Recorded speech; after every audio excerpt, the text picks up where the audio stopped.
विश्वास, इच्छा की प्राप्ति के लिए कल्पना करना और उस पर विश्वास करना दौलतमंद बनने की और दूसरा कदम विश्वास मन का मुख्य रसायन है।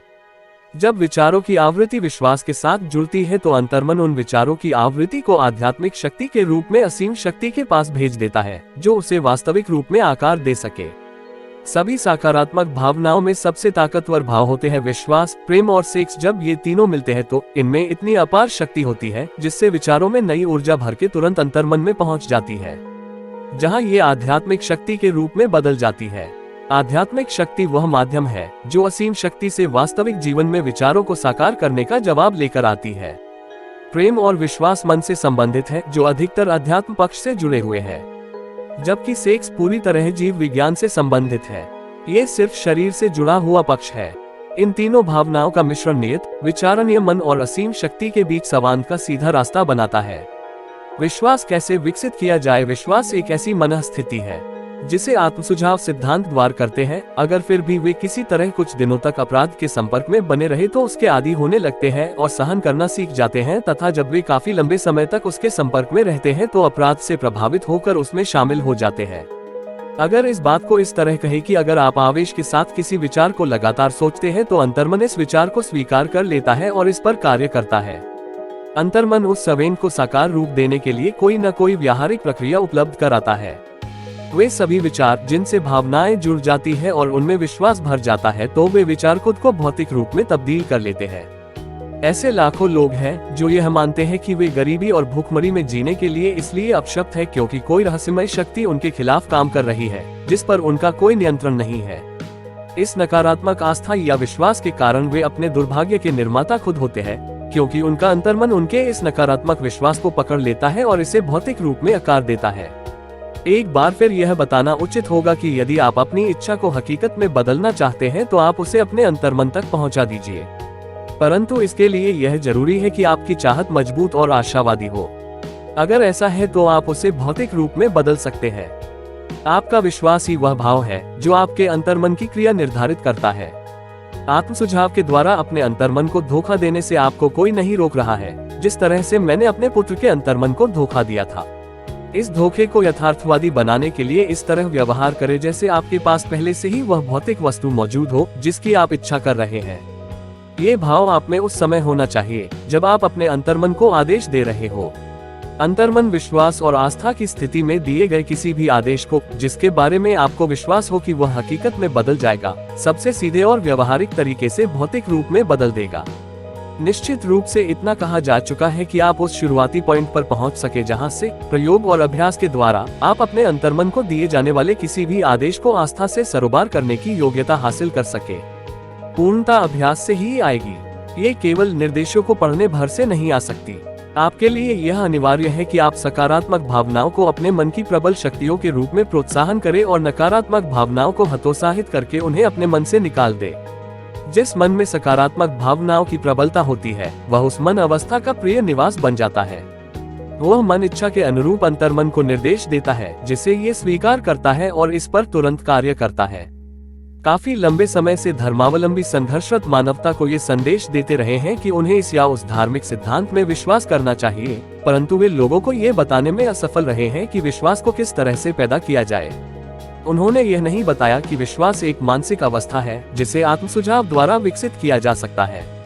ऐसी भाषा में जिसे एक आम आदमी समझ सके हम वह सिद्धांत बताएंगे जिसके द्वारा विश्वास वहां पर विकसित किया जा सकता है जहां पर इसका नामोनिशान नहीं है।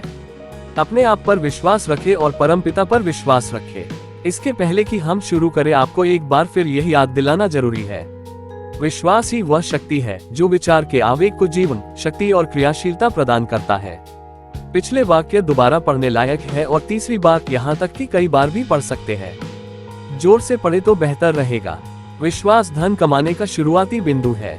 विश्वास उन सभी चमत्कारों और सभी रहस्यों का आधार है जिन्हें विज्ञान के नियमों के आधार पर स्पष्ट नहीं किया जा सकता। विश्वास कामयाबी का इकलौता इलाज है। विश्वास वह रसायन है जिसे जब प्रार्थना के साथ मिलाया जाता है तो इंसान असीम शक्ति के साथ सीधा संवाद करता है। विश्वास वह रसायन है जो इंसान के सीमाबद्ध मन द्वारा निर्मित विचारों के आम कंपनों को आध्यात्मिक समतुल्य में रूपांतरित करता है। विश्वास इकलौता माध्यम है जिसके द्वारा इंसान असीम शक्ति की वैश्विक शक्ति का दोहन और प्रयोग कर सकता है। प्रमाण आसान है और आसानी से दिया जा सकता है। यह आत्मसुझाव के सिद्धांत में लिप्त हुआ है। आइए हम अपने ध्यान को आत्मसुझाव के विषय पर केंद्रित कर ले और यह पता लगाए कि यह क्या है और यह क्या हासिल करने में समर्थ है।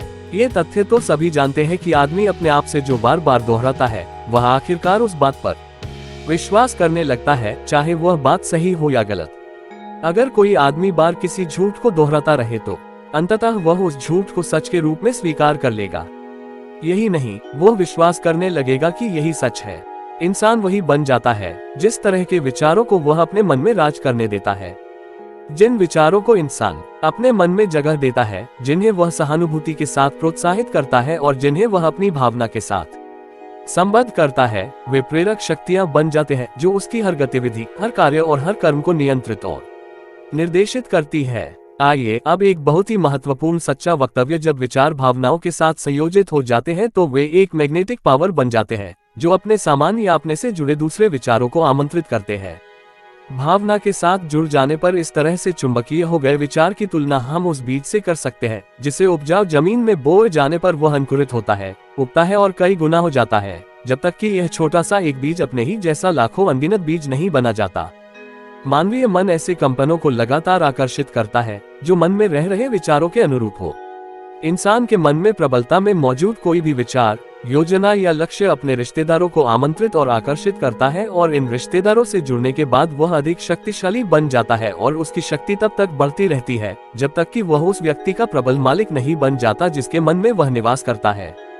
अब हम शुरुआती बिंदु पर फिर से चले और यह जाने कि किस तरह किसी विचार, योजना या लक्ष्य का मूल बीज मन में बोया जा सकता है। ये जानकारी आसानी से दी जा सकती है। किसी भी विचार, योजना या लक्ष्य को बार बार दोहराए जाने पर इसे मन में रखा जा सकता है। इसलिए आपसे ये कहा गया है कि आप अपने प्रमुख लक्ष्य को लिख ले, इसे याद कर ले और इसे जोर से हर दिन पढ़े जब तक कि यह ध्वनि के कंपन आपके अंतर्मन तक न पहुंच जाए। दुर्भाग्यशाली माहौल के प्रभावों को हटाने का संकल्प करें और अपने जीवन को सही पटरी पर ले आए। अपनी मानसिक संपत्ति और दायित्वों का हिसाब लगाएं और आप पाएंगे कि आपकी सबसे बड़ी कमजोरी है आत्मविश्वास की कमी।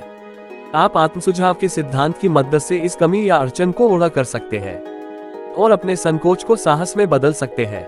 इस सिद्धांत का प्रयोग कुछ सकारात्मक विचारों के आसान प्रयोग द्वारा किया जा सकता है। आपको सिर्फ इतना करना है कि आप इन सकारात्मक विचारों को लिख ले, याद कर ले और बार बार पढ़े जब तक कि ये आपके अंतर्मन के सक्रिय उपकरण का हिस्सा न बन जाए। आत्मविश्वास का फॉर्मूला। पहला, मैं जानता हूं कि मुझमें जीवन के निश्चित लक्ष्य को हासिल करने की योग्यता है और इसलिए मैं खुद से यह अपेक्षा रखता हूं कि मैं इसे हासिल करने के लिए निरंतर लगन से कार्य कर और मैं यहाँ पर अभी वादा करता हूं कि मैं इसी तरह से कार्य करूंगा। दूसरा, मुझे एहसास है कि मेरे मन के प्रबल विचार अंततः अपने आप को बाहरी भौतिक कार्यों में बदल लेंगे और धीरे धीरे अपने आप को भौतिक रूप में रूपांतरित कर लेंगे। इसलिए मैं अपने विचारों को हर दिन 30 मिनट तक इस बात पर एकाग्र करूंगा कि मैं की तरह इंसान बनने के बारे में सोच रहा हूं ताकि मेरे मन में इसकी एक स्पष्ट तस्वीर रहे। तीसरा, मैं जानता हूं कि आत्मसुझाव के सिद्धांत के प्रयोग के द्वारा मैं जिस भी इच्छा को अपने मन में निरंतर बनाए रखूंगा वह अंततः किस प्रैक्टिकल तरीके के द्वारा अपने आप को भौतिक रूप में बदल लेगी और मुझे वह वस्तु हासिल हो जाएगी जिसका मैंने लक्ष्य बनाया है। इसलिए मैं हर दिन 10 मिनट इस काम में दूंगा कि मैं आत्मविश्वास का विकास करूं। चौथा, मैंने स्पष्ट रूप से जीवन में अपने प्रमुख निश्चित लक्ष्य का वर्णन लिख दिया है और मैं कोशिश करना कभी नहीं छोड़ूंगा जब तक कि मुझमें इसे हासिल करने का पर्याप्त आत्मविश्वास विकसित न हो जाए। पांचवा, मुझे पूरी तरह एहसास है कि कोई भी संपत्ति या पद तब तक लंबे समय तक नहीं बना रह सकता जब तक कि यह सत्य और न्याय पर आधारित न हो। इसलिए मैं किसी भी ऐसी गतिविधि में संलग्न नहीं होऊंगा जिससे इससे प्रभावित होने वाले सभी लोगों को लाभ न हो। मैं इसी शक्तियों को अपनी तरफ आकर्षित करके सफलता पाऊंगा जिनका मैं प्रयोग करना चाहता हूं और मैं दूसरे लोगों के सहयोग के द्वारा सफलता पाऊंगा। मैं दूसरे व्यक्तियों को प्रेरित करूंगा कि वे निरु सेवा करें क्योंकि मैं हमेशा दूसरों की सेवा करने का इच्छुक रहूंगा। मैं सारी मानवता के प्रति प्रेम विकसित करूंगा और घृणा, ईर्ष्या, स्वार्थ और दोष देखने की आदत को अपने मन से दूर करूंगा क्योंकि मैं जानता हूं कि दूसरों के प्रति नकारात्मक नजरिया रखने से मुझे कभी सफलता नहीं मिल सकती। मैं ऐसे काम करूंगा जिससे दूसरों को मुझ पर विश्वास हो क्योंकि मैं उनमें और अपने आप में विश्वास रखूंगा। मैं इस फॉर्मूले पर अपने हस्ताक्षर करूंगा और इसे याद कर लूंगा और इसे हर दिन जोर जोर से पढ़ूंगा। इसके पहले कि हम शुरू करें, आपको एक बार फिर यही याद दिलाना जरूरी है, विश्वास ही वह शक्ति है जो विचार के आवेग को जीवन, शक्ति और क्रियाशीलता प्रदान करता है। पिछले वाक्य दोबारा पढ़ने लायक है और तीसरी बार यहाँ तक कि कई बार भी पढ़ सकते हैं। जोर से पढ़े तो बेहतर रहेगा। विश्वास धन कमाने का शुरुआती बिंदु है। विश्वास उन सभी चमत्कारों और सभी रहस्यों का आधार है जिन्हें विज्ञान के नियमों के आधार पर स्पष्ट नहीं किया जा सकता। विश्वास कामयाबी का इकलौता इलाज है। विश्वास वह रसायन है जिसे जब प्रार्थना के साथ मिलाया जाता है तो इंसान असीम शक्ति के साथ सीधा संवाद करता है। विश्वास वह रसायन है जो इंसान के सीमाबद्ध मन द्वारा निर्मित विचारों के आम कंपनों को आध्यात्मिक समतुल्य में रूपांतरित करता है। विश्वास इकलौता माध्यम है जिसके द्वारा इंसान असीम शक्ति की वैश्विक शक्ति का दोहन और प्रयोग कर सकता है। प्रमाण आसान है और आसानी से दिया जा सकता है। यह आत्मसुझाव के सिद्धांत में लिप्त हुआ है। आइए हम अपने ध्यान को आत्मसुझाव के विषय पर केंद्रित कर ले और यह पता लगाए कि यह क्या है और यह क्या हासिल करने में समर्थ है। ये तथ्य तो सभी जानते हैं कि आदमी अपने आप से जो बार बार दोहराता है वह आखिरकार उस बात पर विश्वास करने लगता है, चाहे वह बात सही हो या गलत। अगर कोई आदमी बार किसी झूठ को दोहराता रहे तो अंततः वह उस झूठ को सच के रूप में स्वीकार कर लेगा। यही नहीं, वह विश्वास करने लगेगा कि यही सच है। इंसान वही बन जाता है जिस तरह के विचारों को वह अपने मन में राज करने देता है।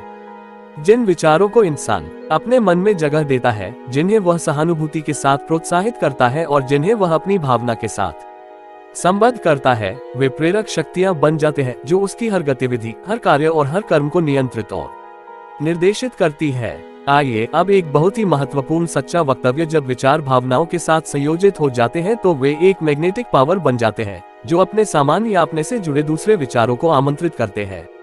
भावना के साथ जुड़ जाने पर इस तरह से चुंबकीय हो गए विचार की तुलना हम उस बीज से कर सकते हैं जिसे उपजाऊ जमीन में बोए जाने पर वह अंकुरित होता है, उगता है और कई गुना हो जाता है, जब तक कि यह छोटा सा एक बीज अपने ही जैसा लाखों अनगिनत बीज नहीं बना जाता।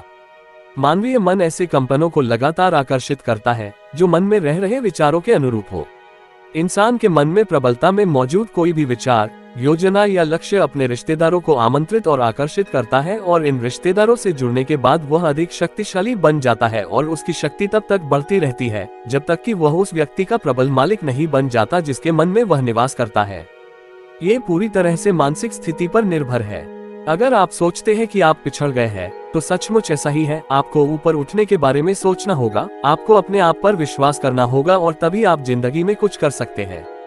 उद्धरण चिन्ह। जीवन के युद्ध में हमेशा वही नहीं जीतता जो सबसे ताकतवर या तेज होता है, बल्कि तुरंत या देरी से जीतता वही है जो सोचता है कि वह जीत सकता है।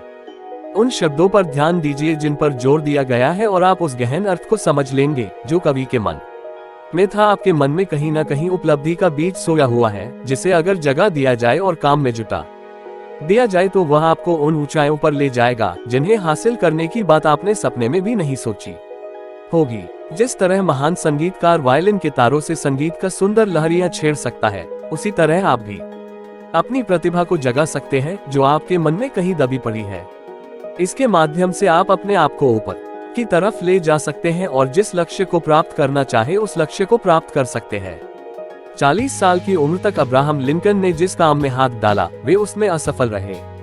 वे किसी गुमनाम जगह से आए हुए गुमनाम आदमी थे जब तक कि उनके जीवन में एक महान अनुभव नहीं आया और उस अनुभव के उनके दिलो दिमाग में सोई हुई उनकी प्रतिभा को नहीं जगाया। तब जाकर वे दुनिया के सचमुच महान लोगों में से एक बन सके। यह अनुभव दुख और प्रेम के भावों से जुड़ा हुआ था। यह अनुभव एन रुटलेज के माध्यम से आया जो इकलौती महिला थी जिसे लिंकन ने प्रेम किया था। यह एक सुपरिचित तथ्य है कि प्रेम का भाव विश्वास की मानसिक अवस्था से बहुत करीबी रूप से जुड़ा हुआ है। इसका कारण यह है कि प्रेम हमारे विचार सवैंगों को उनके आध्यात्मिक रूप में बदलने के सबसे करीब होता है। अपने शोध के दौरान लेखक ने पाया कि सैकड़ों सफल लोगों की जीवनियों और उपलब्धियों के विश्लेषण ये पता चलता है कि उनमें से लगभग सभी की सफलता के पीछे किसी न किसी महिला के पराम का प्रभाव स्पष्ट रूप से था। अगर आप विश्वास की शक्ति का प्रमाण चाहते हैं तो आप उन पुरुषों और महिलाओं के उपलब्धियों का अध्ययन कीजिए जिन्होंने इसका प्रयोग किया है। सूची में सबसे ऊपर नजारेन का नाम आता है।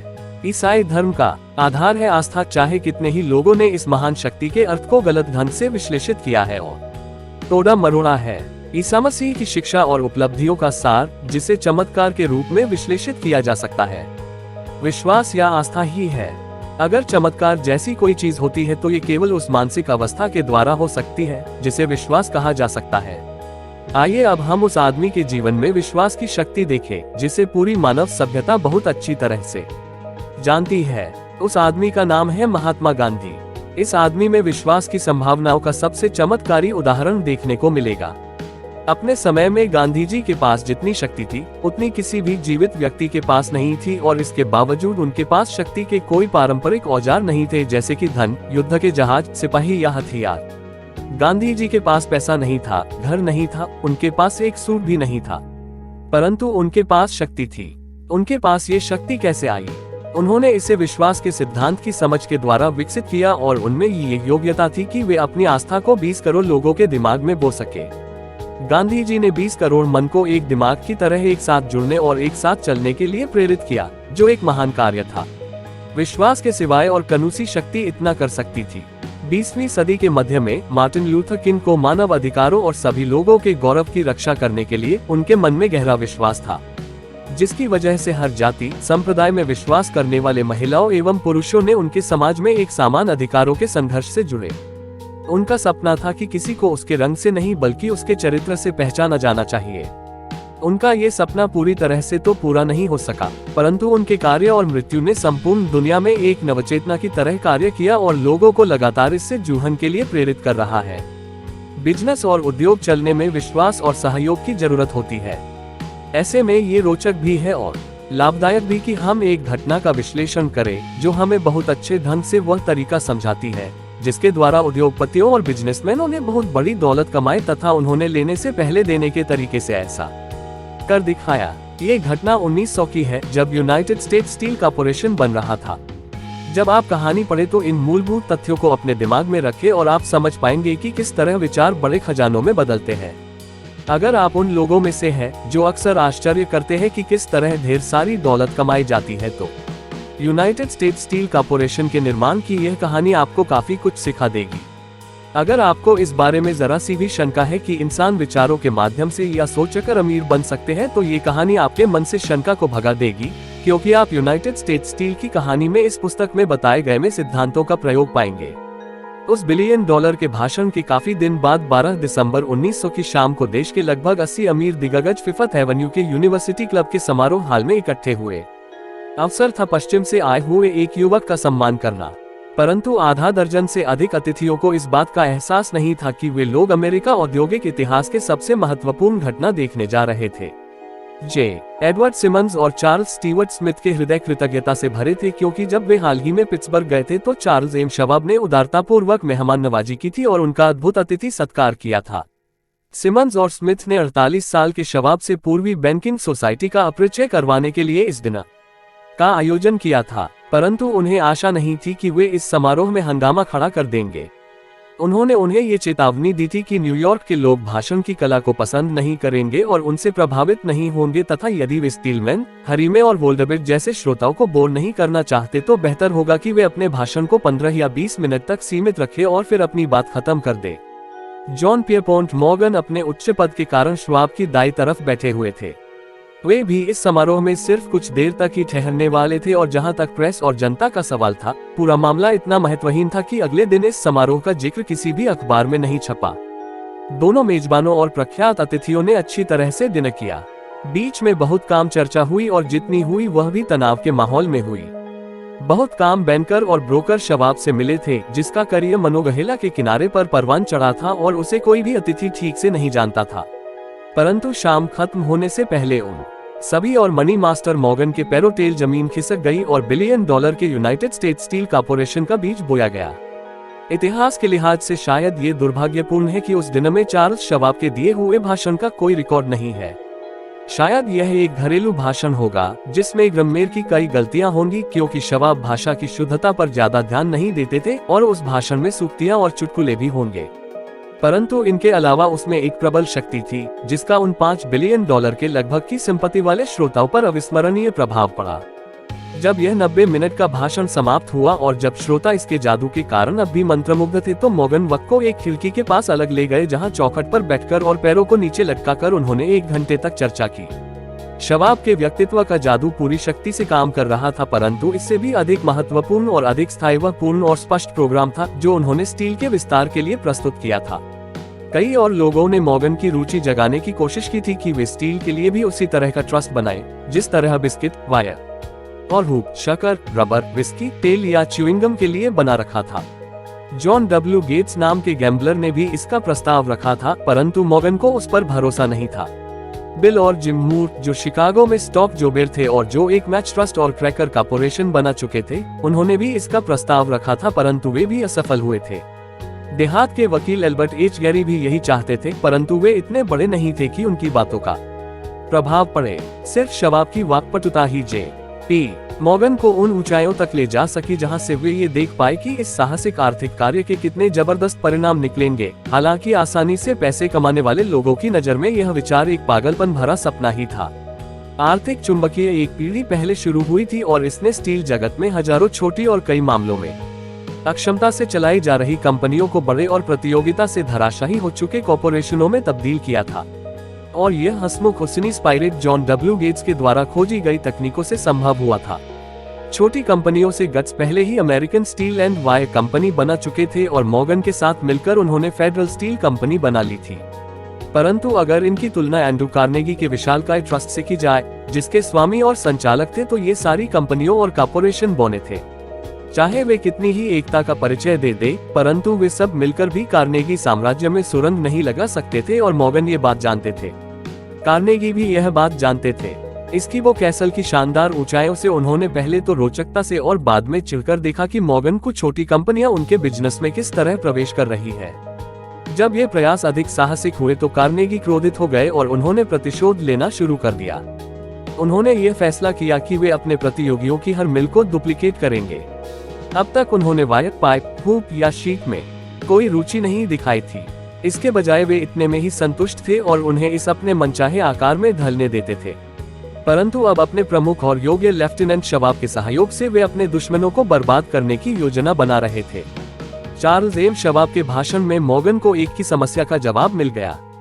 कार्नेगी के बिना बना कोई ट्रस्ट, जिसके पास सबसे बड़ी स्टील कंपनी थी, दरअसल ट्रस्ट कहा ही नहीं जा सकता। जैसा एक लेखक ने कहा, यह ऐसा नींबू का शरबत होगा जिसमें नींबू ही न हो। 12 दिसंबर 1990 की रात को शवाब के भाषण में निश्चित रूप से यह संकेत था। हालांकि इस बात का कोई दावा या वादा नहीं किया गया था कि विशालकाय कार्नेगी साम्राज्य मॉर्गन के टेंट में लाया जा सकता है। शवाब ने स्टील के भविष्य के बारे में चर्चा की और एक ऐसा सिस्टम बनाने पर जोर दिया जिसमें सक्षमता हो, विशेषज्ञता हो, असफल मिले की तालाबंदी हो और सफल वस्तुओं पर प्रयास की एकाग्रता हो, खनिज के आवागमन में बचत हो, ओवरहेड और प्रशासनिक मदों में बचत हो और विदेशी बाजार में सफल प्रवेश हो। यही नहीं, उन्होंने इन लोगों को ये भी बताया कि उनकी पारंपरिक पायरेसी में गलतियां कहां हो रही है। उन्होंने ऐसा संकेत किया कि उनके बिजनेस का वर्तमान लक्ष्य मोनोपाली बनाना, कीमतें बढ़ाना और इस पूरी प्रक्रिया में खुद को मीठे मीठे डिविडेंड देना था। शवाब ने रोचक अंदाज में इस सिस्टम की आलोचना की। उन्होंने अपने श्रोताओं को ये बताया कि इस तरह की नीति में दूरदर्शिता नहीं है और इसका कारण यह है कि यह बाजार को एक ऐसे युग में संकुचित कर रही थी जिसमें हर तरफ विस्तार का बोलबाला था। उन्होंने ये दावा किया कि स्टील की कीमत काम करने से बाजार का विस्तार होगा, स्टील के अधिक उपयोग खोजे जाएंगे और विश्व के व्यापार का एक बड़ा हिस्सा उनकी झोली में आ जाएगा। दरअसल हालांकि शवाब को ये बात पता नहीं थी, परंतु शवाब आधुनिक मॉस प्रोडक्शन के मसीह थे। यूनिवर्सिटी क्लब का दिन समाप्त हुआ।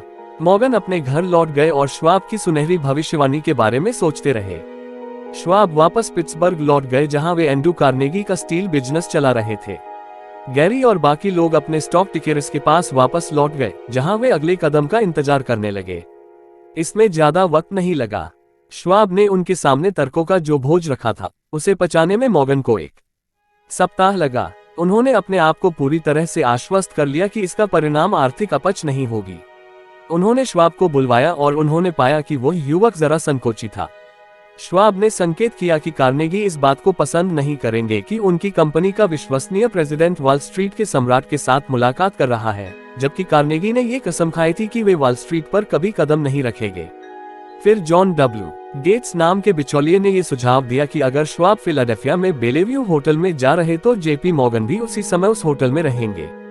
जब श्वाब आए तो मॉर्गन दुर्भाग्य से न्यूयॉर्क के अपने घर में बीमार थे और इसलिए उनके प्रबल आग्रह पर श्वाब न्यूयॉर्क गए और उस आर्थिक दिग्गज की लाइब्रेरी में उन दोनों की मुलाकात हुई।